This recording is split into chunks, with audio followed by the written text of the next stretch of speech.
la Guinée. Vive la Guinée. Vive la Guinée. Je vous remercie. Juste deux observations pour terminer cette réunion. De temps en temps, en tant que Guinéen, j'ai honte. Je vais vous dire, la dernière fois où j'ai eu honte, c'est quand je suis parti à Freetown. Vous savez, quand vous allez à Freetown, vous venez jusqu'à la frontière, tout est goudronné et bien fait. Dans les villages, les maisons sont à 20 mètres du goudron. Mais dès que j'ai traversé la frontière, on tombe sur Farmouria. Farmouria, Fourékaria. Fourékaria, on vient à Mafraya, comme il l'a dit. Mais c'est la catastrophe. D'abord à Farmouria, vous voyez que les maisons sont construites sur la route pour commencer. Au lieu d'être à 20 mètres de la route, c'est l'indiscipline déjà. Vous voyez que la route n'est pas bien faite. Il y a des trous partout. Est-ce qu'un Guinéen ne devrait pas avoir honte? Quand vous quittez la Sierra Leone tout près, et venir dans la grande République de Guinée, vous quittez le goudron pour venir dans les trous, à partir de la frontière. C'est une catastrophe. Ce jour-là, j'ai eu honte. C'est parce que j'ai honte comme ça que je veux qu'on arrange ce pays pour ne pas que nos petits frères et nos enfants puissent hériter d'une Guinée où on a honte. C'est pas normal. Nous avons tout plus que ce pays-là. Tout. Mais comment ça se fait que ce qu'ils arrivent à faire, nous, on n'arrive même pas à faire ça? Il a dit tout à l'heure, quand vous arrivez à Fourékaria, c'est la catastrophe. C'est la ville de combien de premiers ministres en Guinée? Combien de grands cadres en Guinée? Il y a deux villes en Guinée qui ont généré le plus de cadres depuis la Première République. C'est Fourékaria et Kouroussa.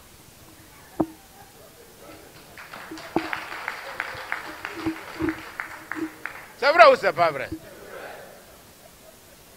Voilà. Partout, il n'y a pas de route, vrai ou faux? Dans aucune partie de la Guinée, il y a les bonnes routes, ça n'existe pas. Si vous voulez savoir qu'il n'y a pas de route en Guinée, tentez d'aller à Gawal, vous allez vous rendre compte. Mais si vous n'êtes pas convaincu, allez entre Gekedo et Massanta, vous allez voir ce qu'il y a. Mais si ça vous embête, allez-y dans le Bouré à Sigiri. Ou bien tentez d'aller à Maniana, vous allez voir ce que ça recouvre. Ou à Kerouane. À Kerouane, il n'y a pas de route et il n'y a pas de pont sur le fleuve. Les gens ne savent même plus où aller. C'est pas vrai? C'est ça la Guinée. C'est ça la Guinée. La dernière fois, on a fait 6 heures entre Kankan et Kisidou. C'est pas vrai? 6 heures de temps. Sur quoi? C'était sur une distance de 150 km. Parce qu'on n'arrivait même pas à Kisidou. Sur 150 km, on a fait 6 heures de temps à l'aller, 6 heures de temps au retour. Notre voiture s'est enfoncée dans des marécages. C'est ça la réalité guinéenne. Cette réalité nous rattrape dans toute la Guinée. Vous n'êtes pas convaincu? Allez-y à Koundara, vous allez voir ce qu'il y a en route. C'est pas compliqué. Hein? Donc nous avons les mêmes problèmes. Ce que je demande aux Guinéens, c'est d'être unis, ne pas écouter les politiciens. Ne pas croire qu'il y a une partie de la Guinée contre une autre partie. C'est faux. Tous les Guinéens sont frères et sœurs. Tout le monde. De toute façon, nous sommes unis dans la misère. C'est pas compliqué. Nous sommes unis dans la pauvreté. Nous sommes unis dans l'obscurité. Nous sommes unis dans les routes défoncées. Nous sommes unis dans le chômage de nos jeunes. Donc nous sommes unis ou pas? On est unis. On ne peut pas continuer comme ça. Mon deuxième message, c'est sur la violence en Guinée, aujourd'hui. Il y a beaucoup de violence. dans des quartiers comme Bambeto, autour, toute cette partie, il y a de la violence. Ce que je voudrais, c'est que les Guinéens ne confondent pas les vagabonds aux habitants de ces quartiers. Ce n'est pas normal, ce n'est pas la même chose. Quand il y a de la violence, qui sont les premières victimes? C'est les innocents qui habitent dans ces quartiers. Donc ce n'est pas la peine de se laisser distraire et de se laisser diviser. On dit, ah non, c'est les gens de Bambeto qui jettent les cailloux. Mais ce n'est pas vrai, c'est quelques voyous qui jettent les cailloux. Et tout le monde est blessé, y compris les habitants de Bambeto. Donc on arrête ça. Il ne faut pas qu'on accepte d'être divisé parce que c'est ce que les politiciens veulent. Ils veulent que nous tombions dans le piège de la division. Comme ça, on est affaibli, on fait de nous ce qu'ils veulent. Mais ça ne marchera pas. Les jeunes Guinéens ne sont pas bêtes. Tout le monde a compris la manipulation. Je passe mon temps à le dire.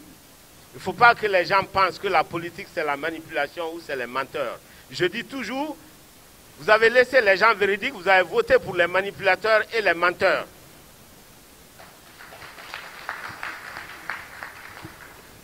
Donc nous devons être sincères pour notre pays. Nous devons vouloir réellement le bien de la Guinée. On ne peut pas dire une chose et faire son contraire. On ne peut pas dire qu'on est pour la Guinée et on souffle sur la braise qui divise les Guinéens. On ne peut pas dire on est pour la Guinée et on chuchote à l'oreille de tout le monde de se lever contre son propre frère. C'est quoi ça? C'est exactement de la démagogie. Voilà. Donc, le PADES n'est pas dans la démagogie. Le PADES n'est pas dans la division. La Guinée ne doit pas être un pays divisé, un pays éparpillé, un pays fractionné. La Guinée doit être unie.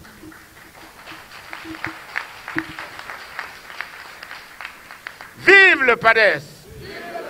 Vive les jeunes! Vive les femmes! Je vous remercie. C'est PADES qui fait gagner la Guinée. Qui est le meilleur pour les Guinéens? C'est PADES qui fait gagner la Guinée. Allez tous voter pour les bons candidats. Allez tous voter pour les bons candidats. Avec les PADES, vous faites les bons choix. Avec les PADES, vous faites les bons choix. Avec les PADES, vous faites les bons choix. Avec les PADES, vous faites les bons choix. C'est les PADES qui fait gagner la Guinée. C'est les PADES qui fait gagner la Guinée. Qui est le meilleur pour les Guinéens? Qui est le meilleur pour les Guinéens? C'est lui qu'on veut nous éduquer. Dr Kaba va nous faire progresser.